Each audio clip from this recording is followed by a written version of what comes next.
This is the Widow Podcast, and I am Karen Sutton, the Widow Coach. I'll be supporting you through the loss of your life partner so you can find a more positive way through your grief. I want to give you hope after loss and to know that when you are ready, you can create a meaningful life for yourself with the help of me, Karen Sutton, and the Widow Podcast.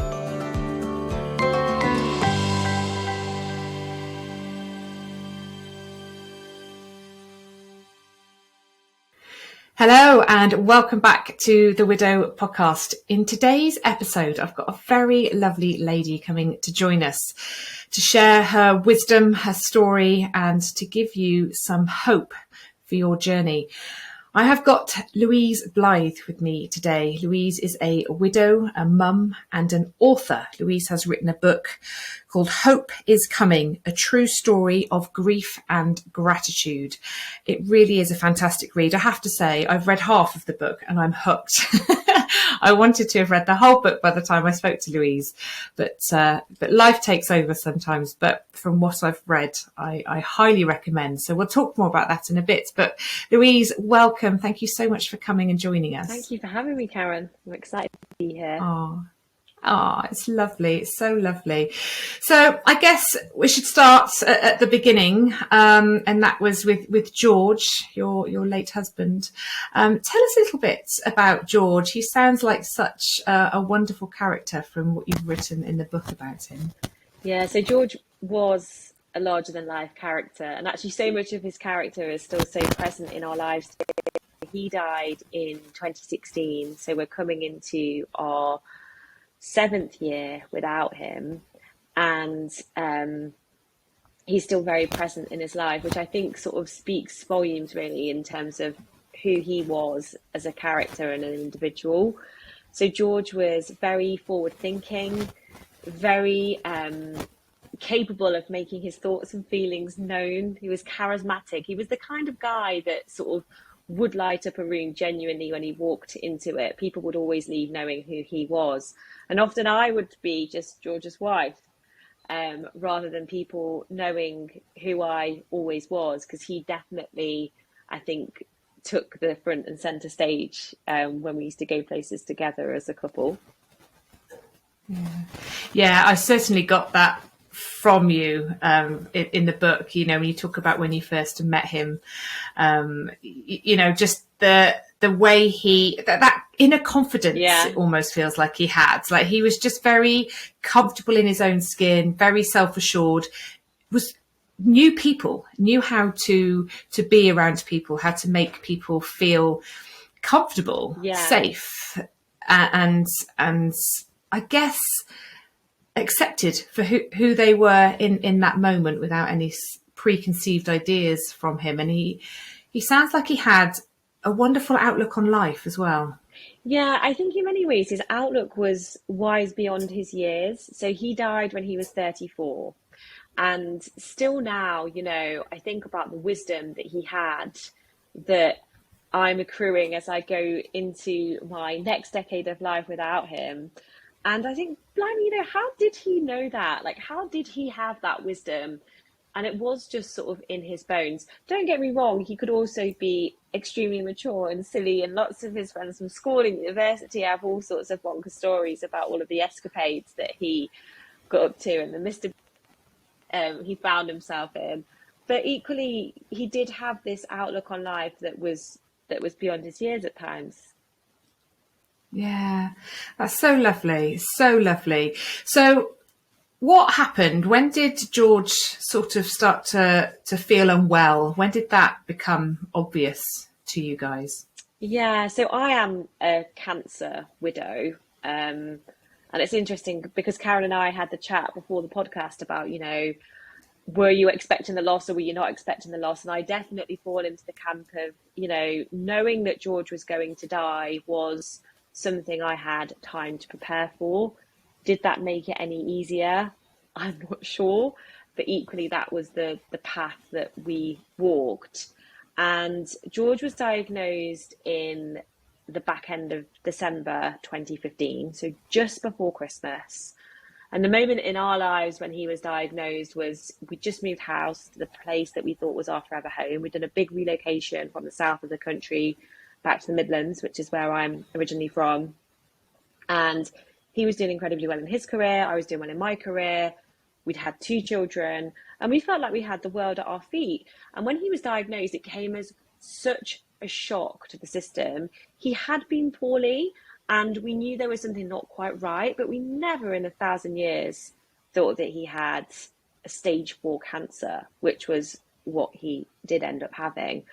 And it just came out of nowhere, that diagnosis. It really, really did. How did you both react to that diagnosis? Were they different responses from both of you? I think our responses were the same but different. I mean, I think in all relationships, there's a level of perspective and values that you share, but also probably personality traits that are slightly different. So I was always in our relationship the person who was probably more of a pessimist, and George was probably more of an optimist, even though I actually am an optimist. It is just that compared to him, I was slightly more pessimistic. So, I mean, his response was almost to kind of silence what was happening immediately. And there was no question around whether or not he would ever get better. It was, I've not even got cancer. He didn't want to sort of even talk about having cancer and use that word. He wanted to use a different word. He wanted to have a project name. And his response immediately was, well, I'm going to beat this and I'll get better. Whereas I think for me, I was literally holding the baby. Our youngest son was 8 months. I'd only just stopped breastfeeding. And I was thinking, okay, I really want to buy into this hypnotic self-belief that you have, that you're going to get better. But equally, I was sat in the same doctor's appointments where we were told, you know, he had a 7% chance of living longer than 5 years. And I'm sat there going, oh my gosh, does this mean, you know, the worst of the worst case scenarios? And what was hard initially was I felt that I wasn't able to process that because I had to be there for him in the belief that he was going to get better. So I had to kind of almost park and suffocate all of those fears and feelings because I needed to be able to be there for him and support him in his belief that he would get better and beat cancer. And do you think that helped you in terms of it gave you something to focus on? Or do you think there was a part of you that became a bit resentful because that wasn't your truth and you wanted to talk about what you were feeling? So if I'm really honest, Karen, I don't think I had time to even be resentful. So our whole story was 11 months from George's cancer diagnosis to his death.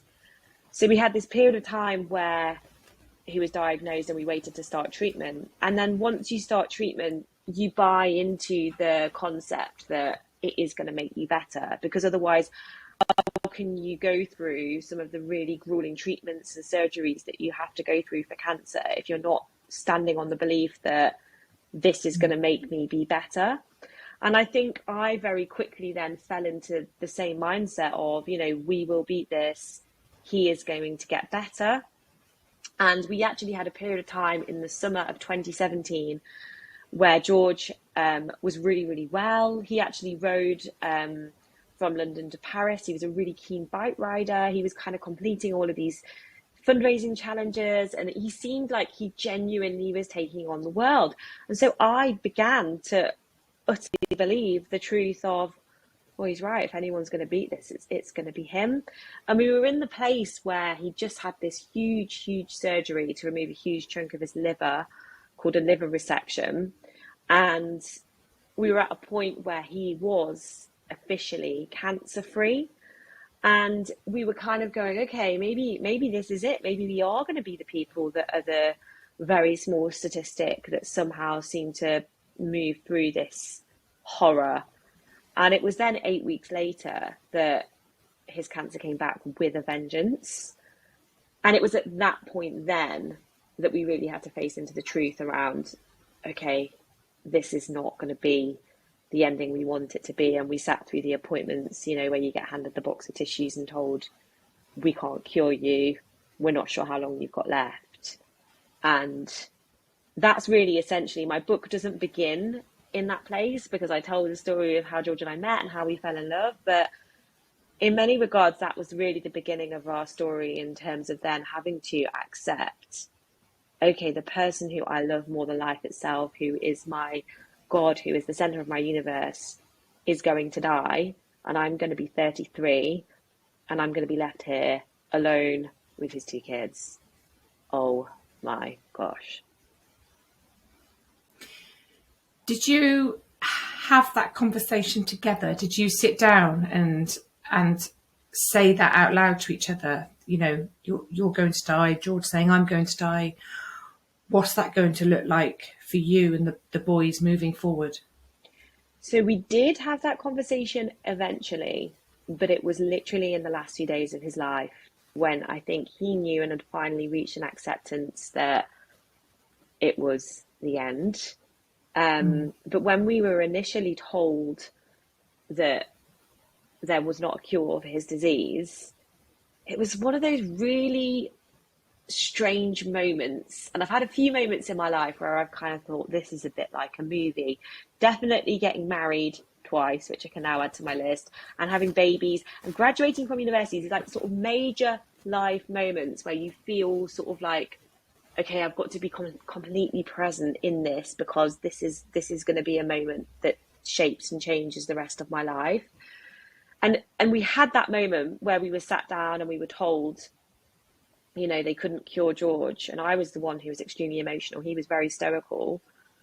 But then we went home, and I remember we went home and we built a chest of drawers that needed to be built for our son's bedroom. And then you sort of then lull yourself into this false sense of security of, okay, well, I've just been told he's going to die, but how do they know when he's going to die? And actually, maybe he won't die as soon as they think he's going to die. And actually, at the moment, he's still okay. So I've just got to look to today and stand on that. So in the very beginning of knowing that news, we did definitely not have that conversation. And that then began to manifest in me as sort of frustration and anger and resentment a little bit.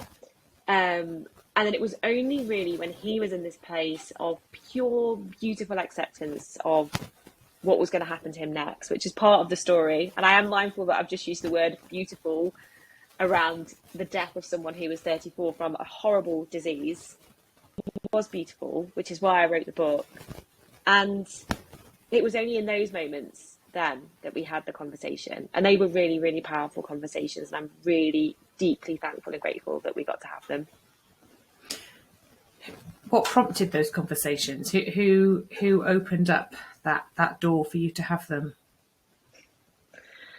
That's a really good question, because there was not a moment that went by where we didn't not talk about things, but there were often moments where we just weren't talking about the big stuff. And initially, when George became really, really sick, he was too sick to even enter into conversations, which was also incredibly hard.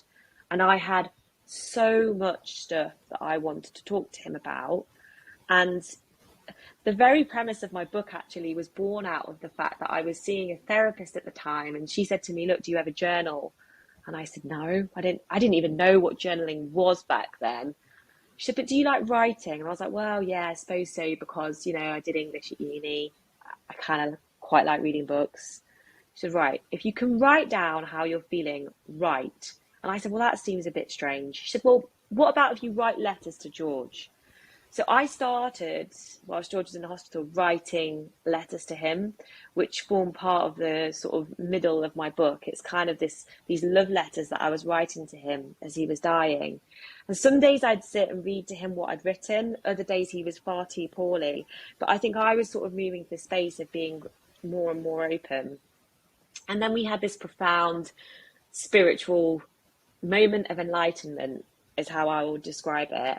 And a door did open, and it was a door to a sort of unveiling and understanding of a larger, bigger spiritual world that was around us. And it was that enlightenment for both of us, not just for me, that allowed the peace for us to be able to have the conversations that up until that point we'd been so fear-filled to have, in a really beautiful and really meaningful and a really loving way.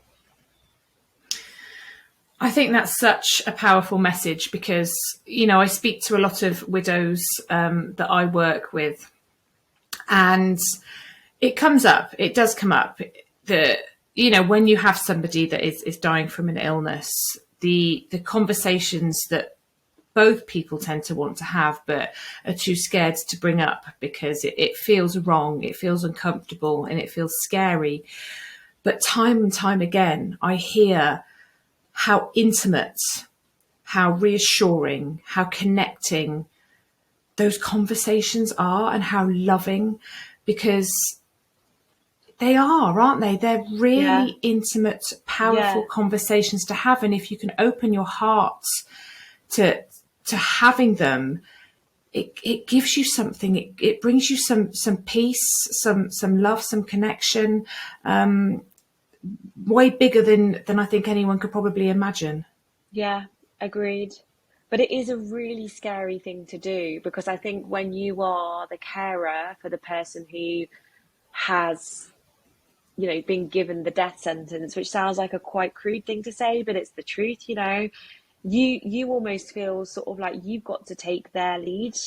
And actually, my encouragement on those, you know, on those thoughts and in that situation is that your marriage and your relationship will, when that person dies, which is a horrible, horrible thing to get your head around and understand. But then equally within that, you then have to be able to have the authority and the power to sort of stand on that and go, well, this is going to change for me as much as it's going to change for you. So therefore, I do have the authority to be able to have that conversation with you, because whatever your spiritual beliefs are about what happens after death, and we could have a whole podcast about that. And I, you know, I love those kind of chats. It's, you know, still the reality for the person that will be left behind, and to be able to have those conversations is extremely life-giving for both the person I think that is going to die and the person who will stay a little while longer.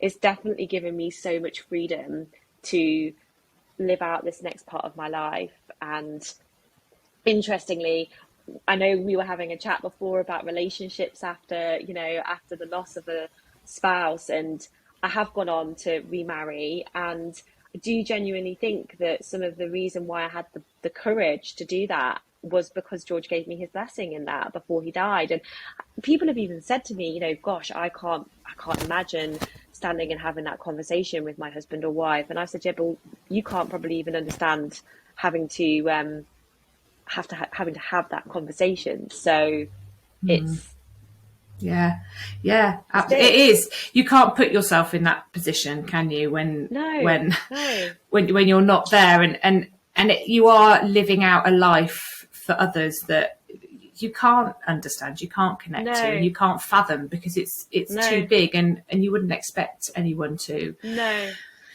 You talked about George having a beautiful death, which I think is really lovely, and I really believe in this. You know, I've been with people. I wasn't with Simon. Simon died suddenly. But I was a nurse before and a midwife. And I have been with people at end of life. And it can be beautiful. It can be meaningful. But that's an uncomfortable thought, I think, for a lot of people. So how does that look for you and George when you say having a beautiful death? Yeah. What was that for you? Well, it's so interesting because I had only very recently, you know, prior to George's death, just given birth. And I remember vividly when we found out George was going to die.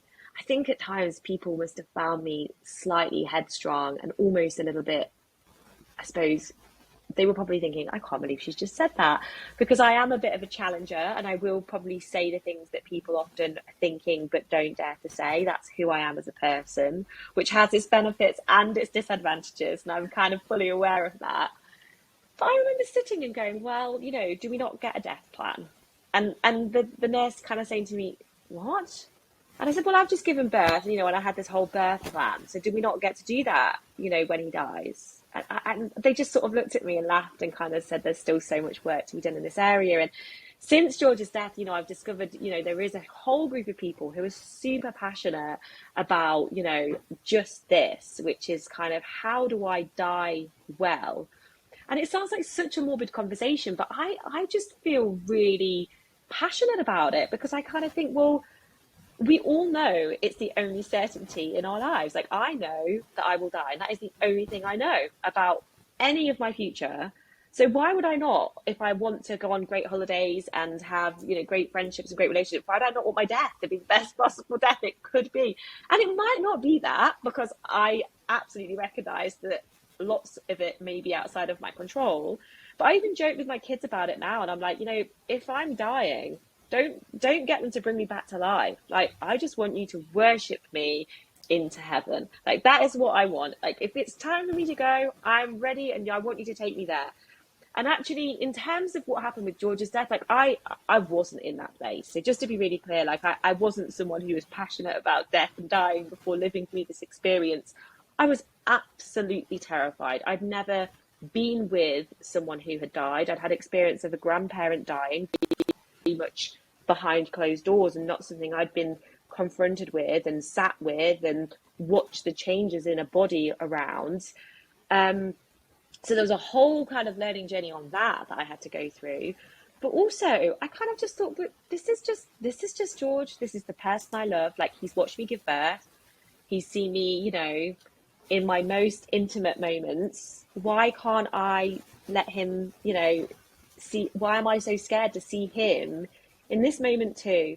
And it can be a moment of real love if you can find a way to park the fear. And I think for me, the big thing that allowed me to park the fear, and I know we sort of mentioned this earlier, was this absolutely huge spiritual encounter that we had in George's hospital room that led me to a place of honest, unfaltering belief that heaven is a real place that people go to, which I'm now mindful that people are going, oh no, you know, she's one of those, she's off a rocker, you know, because genuinely that I never ever used to think that or feel that. I kind of wanted to believe in it and thought it was maybe a magical fairy tale place we told people about to make us feel better. But with everything that I saw and witnessed, I have never been more convinced of anything ever in my life. So then I kind of went, okay, well, if this is the truth, and there is a God, and there is a heaven, and there is this whole spiritual world that's totally unseen, all I can do is be completely accepting of it for myself and for George, and see where this takes us. And by being completely accepting of it, it led us to this just beautiful death. Like, George was so at peace. He was so full of love. He was, you know, he was so full of what I would call, as a Christian, the Holy Spirit. Like, he just was at perfect peace. And that's all I would ever want for anyone's death, you know, like, just, yeah, perfect peace. So did he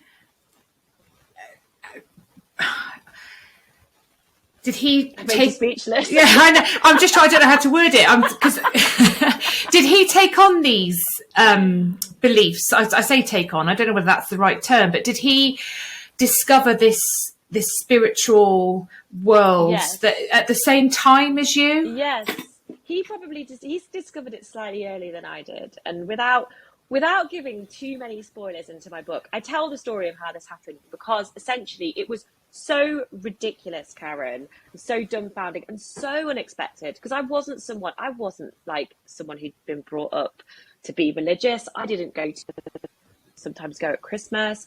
I used to genuinely look at people who believed in God and go, that's nice that you've got that imaginary friend. Brilliant. Good for you. What are you all bothered about? You know, crack on, like, stop praying, start doing. Like, that genuinely would have been how I would have described myself. And I, in a moment of madness, or spiritually, you could say, in a moment of listening, decided that it would be a good thing to get someone who I didn't know, who was a complete stranger, to come and pray with us.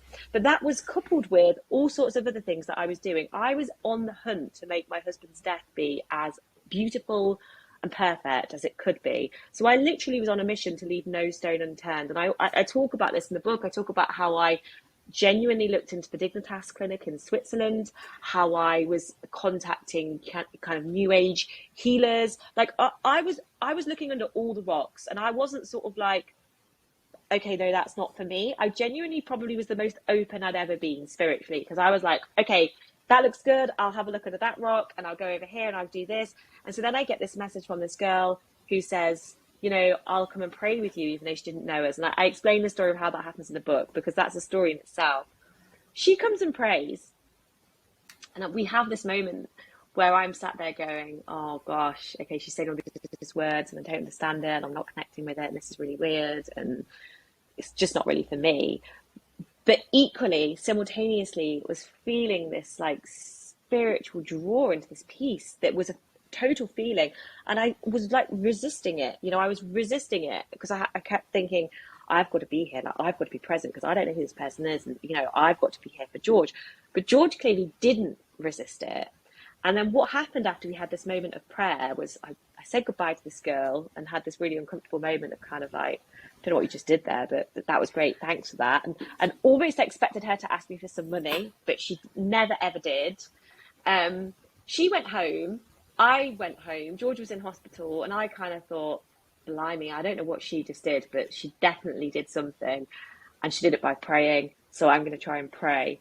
And I write a prayer to God, and my very first prayer to God is in the book. And honestly, I experience people as basically Bridget Jones meets God, because I'm kind of like, dear God, are you a man? Is that even who you are? I don't even know.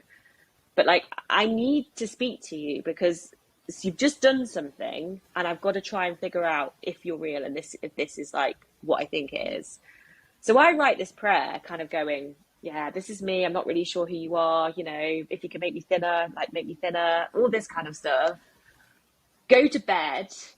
And there's a few coincidences that I won't give spoilers around that are in the book. And then walk back into the hospital the next morning. And George has gone from this place of being in such pain, such anxiety, such fear, real physical illness. He was vomiting a lot. He couldn't get comfortable. He couldn't sleep.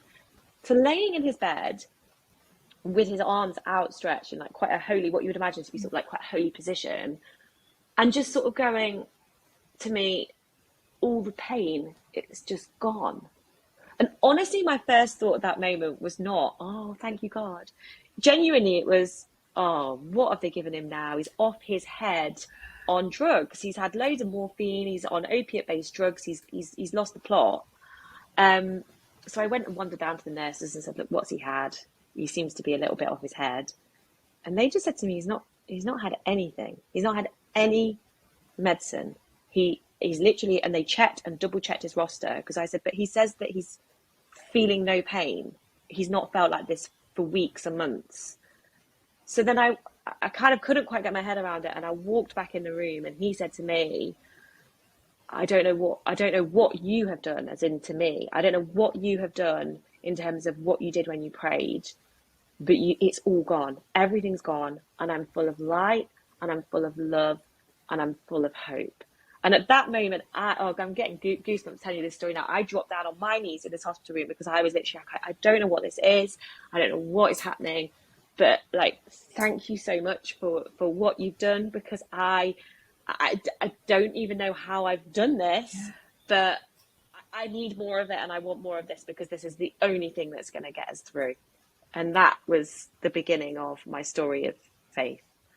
Wow. And did George stay pain-free until he died? Yeah. He stayed pain-free. He was in this place of just like beauty and wonder. Like, the nurses were coming to see him on their days off. He had this like magnetic draw around him. And it's funny because people who didn't have a faith could really sense it and feel it too. So my brother is the biggest atheist going, and my brother came to see George and say goodbye. And he stepped outside afterwards and he said to me, I feel like I've just had an audience with the Dalai Lama. Like, I don't know what's going on. And I was just there like going, I know, right? Because isn't it amazing? It's all real. And there's been times, and there still are times, story incredibly hard to digest, because it's insane that I lost the love of my life and gained this perspective simultaneously. And I found it very hard to process at times. Because obviously then people also ask the question, which is, okay, so if you believe in a God, then why do you think that he took George from you? Which is, you know, an obvious question to ask. but then equally my stance back on that is, okay, but if you believe in a God and you believe in a spiritual world, I then have the mindset of, this is just the hotel, this is the waiting room, you know, the next part is really where we're headed and what we're waiting for. So if I believe and stand with that mindset, death's not to be feared. Like, that's just the part of what happens next, and I've just got to accept it, and I have to live my life here to the best, most fulfilling way that I can, in the expectation and the waiting of one day I'll die and go to that place too. And it sounds really simple when I say it like that, because it's not, and it's hard to grieve and be a widow and a young mum who's a widow, but that's what I have stood on, and that is what's got me to where I am now. I think it's amazing. You know, I don't think like that personally. I don't know, but what I do know is that I have maybe developed different beliefs since Simon has died. Yeah. And I've created something for me, because I don't have anything factual to base this upon. Like, you probably wouldn't say you've created yours, you've discovered it maybe. Yes. But I feel like I've created a truth for me that brings me some comfort. I couldn't sit here and say to you, I know. I mean, I know this is what happens. I've seen it. I felt it. I know it. And you're very self-assured in that, which is amazing. And I'm not here to argue that point with you at all, because I don't know. And I understand that, because I definitely did not used to have that. And if I'd heard someone like me speaking, I would have literally been like, what? Yeah. What? Like, seriously? Are you speaking for real? Yeah, I am. But do you know what I think's important? Whatever you do, is find something that brings you that peace, that love, that comfort, a belief system that gives you permission to move forward in life, to create something good for yourself, to know that your person is at peace, that maybe you'll meet again one day, you'll have a story to tell them. Whatever that looks like for you, run with it, because it's powerful, I think, in our journeys. It is.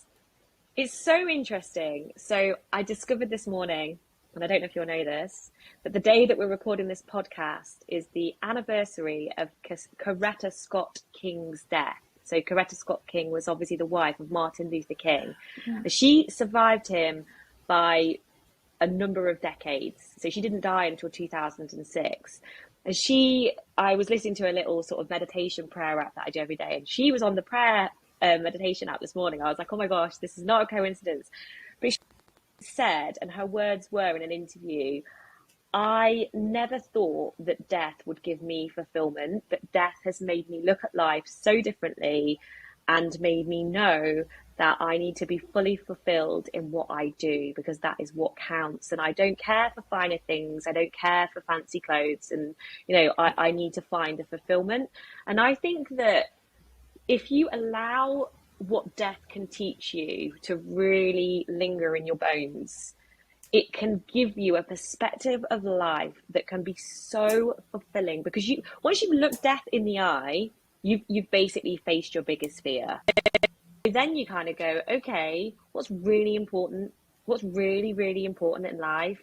And if you can build your life after the loss of your loved one on those truths, you will 100% have a super fulfilled life. Will you miss the person that you love? Oh my gosh, absolutely. Will that go on forever? Of course it will, because love is just like that, and grief is love in reverse, right? And you never ever stop loving your person, but you can be fulfilled. And I remember thinking after George died, gosh, I have a choice. This is either going to make me or it's going to break me. And I remember thinking, it is not going to break me, because I'm not going to let it break me for my kids. It cannot break me, because if it breaks me, it breaks them.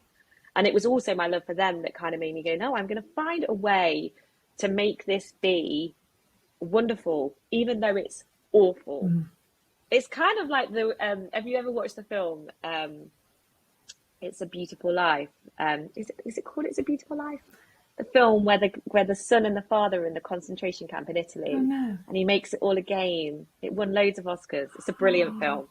We'll have to put it in the notes of this Widow podcast. Everyone should watch it. Definitely. But it's it's basically the dad takes his kid to they get taken to a concentration camp, but he makes it be a game, and the kid thinks he's basically at Disneyland, even though people are dying, and Wow. and that's the power of parenting in adversity as well. And I remember holding on to that film and thinking, right, I've got to be like that man. Like, I've got to make this be really fun for my kids, and I'm going to show them that we'll be sad, but we'll choose happy. Look, I've got my mug actually. I love I choose happy. Do you know what? I agree with everything that you say there. And sorry, I've forgotten Martin Luther King's wife's name, which she's called Coretta. I didn't know that till today. Coretta. Either. But like, what a woman! Amazing. What a badass. And I think you're right. We do have a choice. We all have a choice, and I'm so passionate about this because a lot of people say everything happens for a reason. I'm not sure where I sit with that. I'm not sure. Yeah, I'm not sure things happen for a reason. Yeah, I agree. However, I do believe if we are open to the possibilities, the learnings that are presented to us in life situations, we can take a lot from them, and we can discover a way forward in life that's very different to how it was before, and we can view the world through a very different lens. And it's almost like having a blank canvas, isn't it? You know, when somebody you love dies, and this is, you know, if somebody said this to me a week after Simon died, I'm not sure how well it would have been received. You probably would have punched him in the face. I mean, I think I probably would. Yeah, exactly. Yeah. But it is like, it's almost like somebody goes, right, that bit's gone. That part of your life, what are you going to paint? What are you going to draw? It's your choice. You know, you can just paint it all grey. You can leave it blank. It's up to you. Or you can find the boldest, brightest colours and paint a picture of dreams. And yes, I know everyone has different resources in life. People have, you know, they live in different places, and what's available to them is different. But you know, if you're determined enough, if you are determined to go, this isn't going to break me, which was very much how I felt after Simon died. Like, I am not going to allow this to define mine and the girl's life in a negative way. Like, no, I'm going to figure it out. I don't know how, but I am. And that's a choice. And once you've made that choice, the following choices kind of bounce off the back of that, don't they? And it has a ripple effect. It does, and it can be powerful. And you know, I say often, I am more fulfilled in life now than I have ever been, and I'm grateful for the lessons that I've learnt from Simon's death. That doesn't mean I'm glad he died, but God, I just can't believe what it's given me in terms of mindset and opportunity and perspective, and the understanding what I'm capable of, and going, do you know what? If I can do that, then what else can I do? And it keeps going, and you keep growing, and that is a beautiful thing. But like you say, it's also awful. And I have never known despair and heartbreak and pain like it. You know, I'm not painting a pretty picture saying it's easy to do. No. It's not, but it's possible. No. It's the technicolor of life, isn't it? And I talk a lot to my kids about this, you know, because I think if you allow sadness and you sit in sadness, which I also think is a really, really important and healthy part of grieving, and we all numb the sadness and find ways of avoiding it. I do it now, and I know when I'm doing it as well. And I then have to sort of think, right, no, I need to allow this, and I have to go and be sad. But I think if you can sit in the darkness, it helps you sit in the light better. And I think it helps you sit in the light in a more fulfilled way, because you're not necessarily then sitting in the light and going, oh, well, what next? And what else am I searching for? And what about this? Yes. And, you know, but it's hard because no one wants to sit in the dark. And the culture that we live in, unfortunately, is very much always about the light and, you know, going after the things that make you feel better and positive and numbing yourself, and not always allowing yourself to just say, you know what, hey, I can't do this. And it's really hard. And I'm not going to be building anything. I'm not going to be girl bossing anything. I'm just going to sit here and cry. And I might do that for a year or 2 or 5 or maybe even 10. It's okay. And I might still do that. And I still do that. And it's okay, you know, and you have good days and you have bad days. And you have to learn to accept. I think one of the hardest parts actually of this whole thing that I still struggle around accepting is the fact that this is never going to go away, and it will shape every single happy moment of our lives will always be tinged with sadness because a really big important person is not going to be there, and that hurts and it sucks and it's rubbish. And that's the part that is hard. Everything becomes bittersweet, doesn't it? You know, everything that you do in life. You know, birthdays, holidays, graduations, you know, like my children are still young, but I know when they marry, it will be both simultaneously, if they marry, they may not, or when they graduate, you know, these big life moments, and they have their own kids. I'm going to be so ecstatic, but I'm also going to be so sad, and it's going to be griefy for them too, because, you know, as they grow up and have more of an understanding around what it means to be in a relationship and what it means to be married and what it means to be a father, they're going to go, oh my gosh, my dad had that and he died when he was 34. And that's going to be hard for them. Really hard. And I think, you know, that is one of the hardest things, isn't it? Is seeing that pain in your children. In your kids. And you can't really take it away. You can sit with them through it. But it's awful. It's really hard, really hard. Yeah. So this faith, we were chatting a bit before about it, and I said the word religious. I'm very naive on these things, Louise. You'll have to forgive me. No, I don't think you're naive. I think that's what most people would say. People probably would hear me speak and go, "Oh, you're really religious." And you were like, "Oh no, I'm not religious. I'm not religious. I don't like that term." What is it? What does religious mean to you, and why do you feel you're not religious and it's more of a faith? Yeah. So for me, religion is when I see people doing things and not understanding it.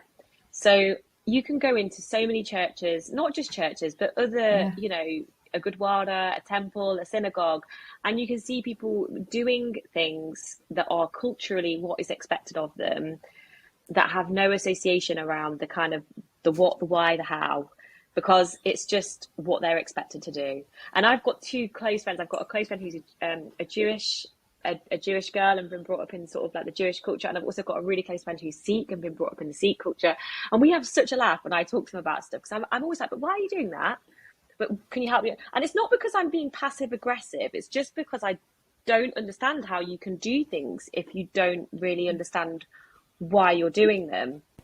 And my sort of, I suppose, animosity is probably the right word to the word religious, is religious has the connotations of very high church, people standing up and sitting down and having to say things in a really professional, holy way, and, you know, knowing when to perform certain things and when to, you know, be quiet. And that absolutely does not describe my relationship with God. My relationship with God is a relationship. So it's not religious, it's relational. And it is a faith in something bigger. And, you know, does that look like, you know, me taking up practices? Absolutely, because it's a way to form a relationship with him. So for me, you know, do I try and pray every day? Yes. Do I do that? No, of course I don't. It's like saying I'm going to exercise every day. I pretend I'm going to do it, but I don't. So it's kind of like, you know, for me, religion is the way, not the actual truth. And I think what's happened in our society is those two things have got really blurred, and people think that religion is a faith. And there's so many people that you encounter, even in temples and churches and synagogues, who are so religious but literally don't have a faith. I mean, I spoke to a guy the other day who goes to church. He said to me, oh, you know, I don't really believe. I just really love the community. And I was a bit like, not like, of course he can be there. He's got as much right to be there as I have. But I'm like, really? Like, why do you bother to come? Like, I just don't get it. Like, it makes no sense to me. And for me, you know, having a real faith is I can be close to my God when I'm out. I feel closer to my God when I'm out running and walking and praying with my close friends than I often do in a massive kind of corporate worship setting. That's not to say that I don't do that. I do that because it's a different way of being with God and getting to know him, but equally it's not what dictates like my relationship with him. And that's true. I think that's true faith. It's walking in the hope of something bigger and allowing that hope in something bigger to literally invade every part of your life. That is hard. It's like grief. It's like, accepting all that. Okay, if you're going to let this truth be in every single part of who you are, in your relationships, in your friendships, in your attitude to money, in your attitude to career, in your attitude to sex, it is game changing, and it is hard. And I do not have that down, but that's what my. How has that impacted the relationships that you have with family and friends? Have you lost people over it? Has it been a cause of disconnect for some because they just don't understand? So that's such a good question. And I have asked myself this question a lot. And I think what's very difficult for me to ascertain is, and I know that other people who are bereaved will definitely sympathize with this, is regardless if I'd had a spiritual enlightenment, what I went through in life in terms of losing George is a moment in time where people show themselves and hide themselves. And the common theme that I have of talking to widows and widowers, regardless of their spiritual beliefs, is that you sadly lose relationships and friends along the way. And I have had people who have been unbelievable in terms of how they've shown up for me, who were completely unexpected. Some of them were new friends that I found through church, but some of them absolutely aren't people with faith at all.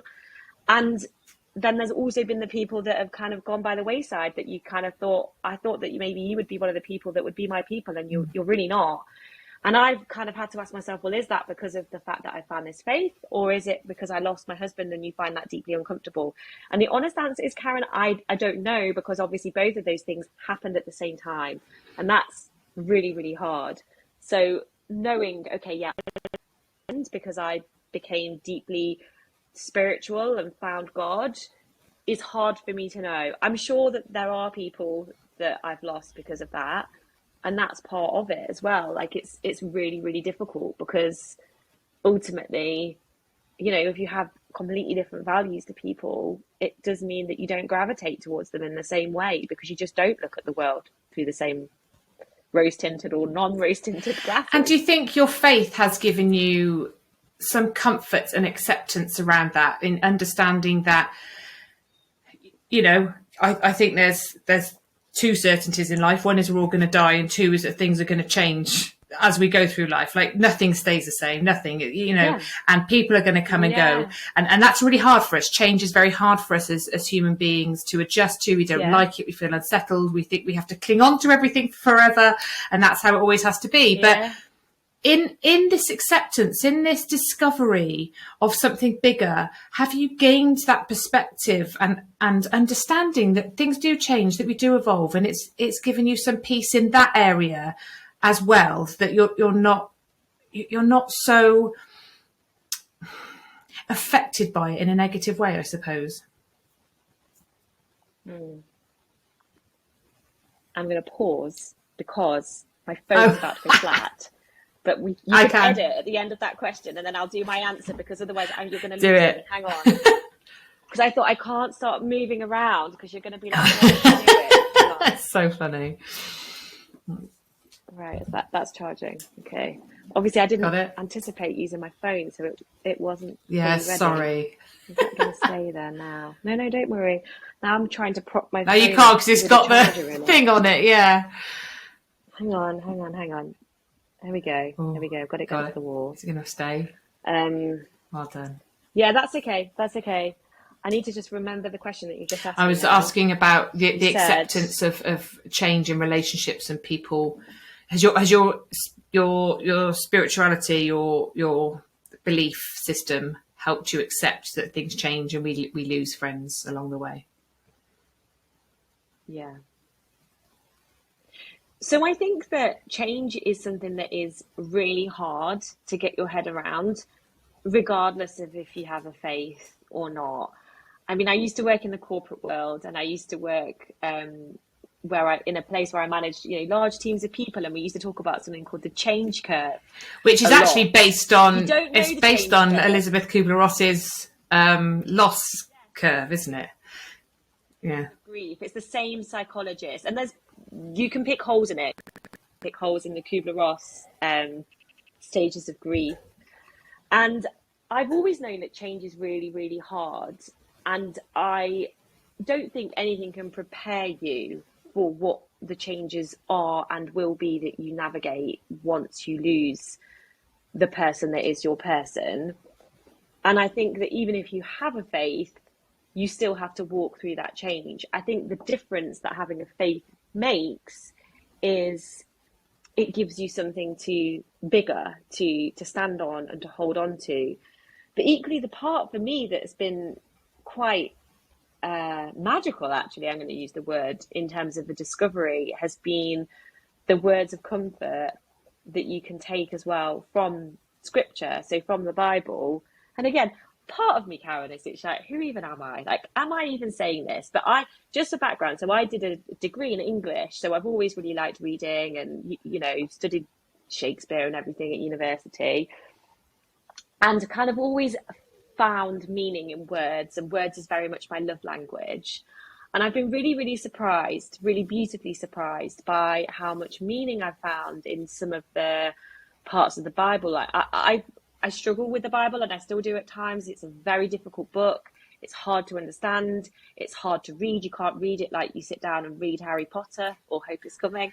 It's difficult, and that takes work. But when you get to the parts that are the parts that really are in sync with where you're at in your life, and what I've learned is it's a book of books, and there's stories within the book that are always about different stages and places of life. And I was even reading actually last week this like middle book of the Bible called Ecclesiastes, and I've probably not even said that right, and it's called A Time for Everything.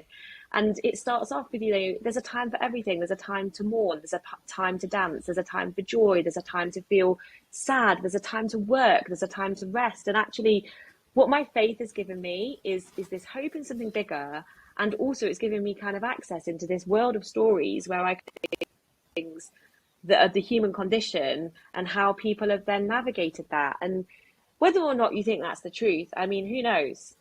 I still struggle with, well, how did that actually get written, But equally, we all know that stories are deeply, deeply helpful, because I think for people to feel seen and known and kind of go, okay, yeah, gosh, you went through that too. So that just kind of makes it easier, which is, one of your outworkings of this podcast. It's helping people feel seen and feel known.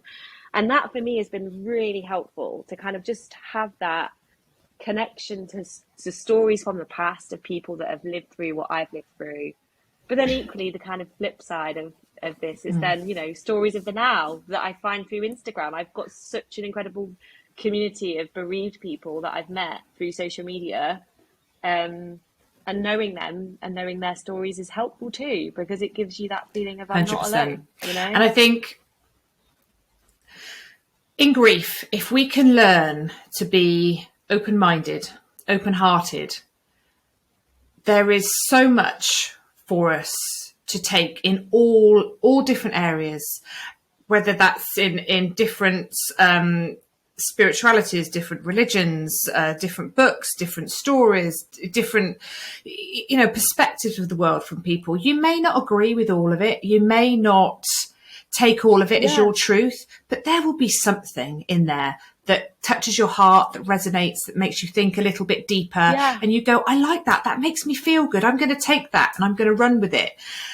But you've got to get out there and explore a little bit and discover these things. They don't just land in your lap. And this is what I always try and encourage widows to do, is go out, try something different, try something new, because you never know what you're going to discover that's going to help you on your journey. And just be open-minded, be open-hearted, because we're so closed. We're closed as people. We're judgmental, we're critical.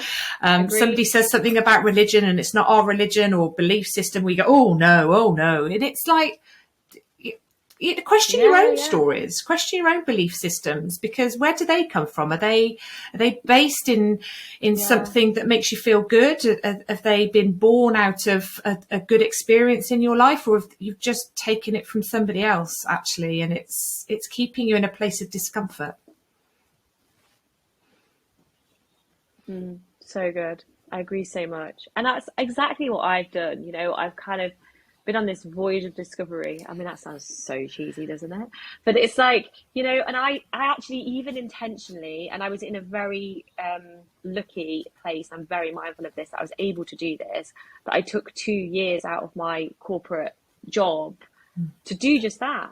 Because I just thought, if I stay in this job, I'm going to wake up and I'm going to be in my 50s and my kids are going to be teenagers, and I'm kind of just going to just rinse repeated, trying to live the version of my life that would have been the version of my life if George hadn't died. And I'm not going to have had the time or the headspace to be open and explore new things. And my biggest piece of advice and encouragement to anyone who's been bereaved is, don't do anything reckless. Don't make stupid big decisions, when you're in a place of deep sadness. But equally, do be open and do try. Because, not everything that I've tried since I've become a widow has stuck. I've had some few crazy ideas around hobbies and all sorts of other things. But hey, look, I wrote a book and I never thought I'd do that. And it's interesting if you kind of just put yourself out there, what you then sometimes get back. And it is, people say that and it sounds so trite. And also, I don't underestimate the amount of courage and bravery that takes when your courage and bravery has been basically smashed to smithereens. But the one thing I would say, and it is a line from the Bible, it's seek and you will find. Like, if you look, if you seek, you will find.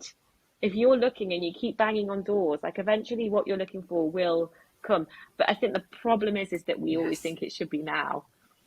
And actually life is long, and sometimes you have to wait as well, and that's really hard. Yeah, that's I love that. I love that message. And I think it's important in life and not just in grief. And, I'm still doing that now. Like you, I'm, in my 7th year, and this year is, my promise to myself is to get out there more and to seek more, because I want more. And it's not just going to come and find me. So I have been brave, and I've gone out and I've gone to new places and met new people. And I'm going to continue doing these things, because life, yes, it's tragic and it's heartbreaking and awful things happen, but it's also beautiful and it's a gift, and there is so much good out there, and there are wonderful people and wonderful experiences. And as you move through your grief, you learn that, you see that more, and you're able to put yourself out there to discover these. So I think that's a really lovely message to end on, Louise. Thank you so much. And my message is to go and read Louise's book. Hope is Coming. It's a true story of grief and gratitude. It really is. You have a beautiful way of writing. You can, it makes sense when you say about, thank you. Studying English and reading a lot. The way you write and how you are able to get across your feelings, your thought, and you're so brave. There were things in there that you wrote. You said earlier about, when you knew George was going to die, and you were thinking about how can I help him, and you were looking under all these rocks, and you were thinking about taking him to places where he could end his own life and different things. I mean, one of them, you said you'd even thought about, right, can I help him? Can I do something to help him end his life? It's just so powerful, because not many people would be comfortable saying that out loud. And I think that's so brave and so courageous. And that part of the book alone, I think, for people that are or have been looking after somebody, lost somebody through a terminal illness, will help them see, okay, I'm not a bad person. That is, so I'm for not that. the only person. Yeah.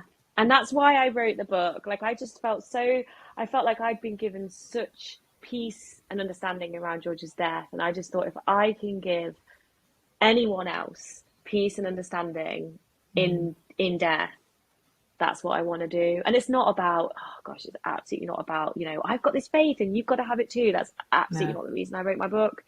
It's just more, this is what happened to me, and this is the story I'm going to tell.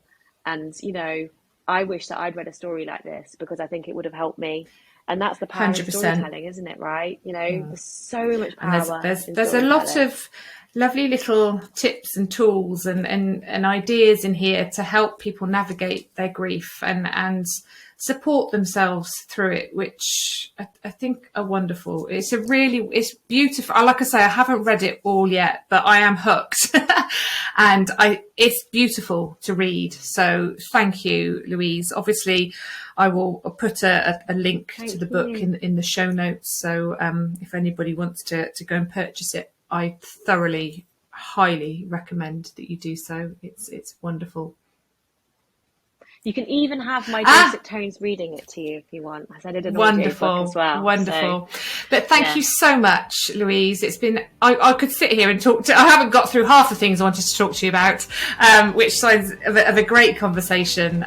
You really are very easy and lovely to talk to. So thank you for joining us today. Pleasure. Thank you for having me. Thank you so much for listening to the Widow podcast with me, Karen Sutton. If you would like to be part of a supportive community of people who understand your grief, come and join my free Facebook group, Widowed and Rising. And make sure you tune in to the next episode of the Widow podcast.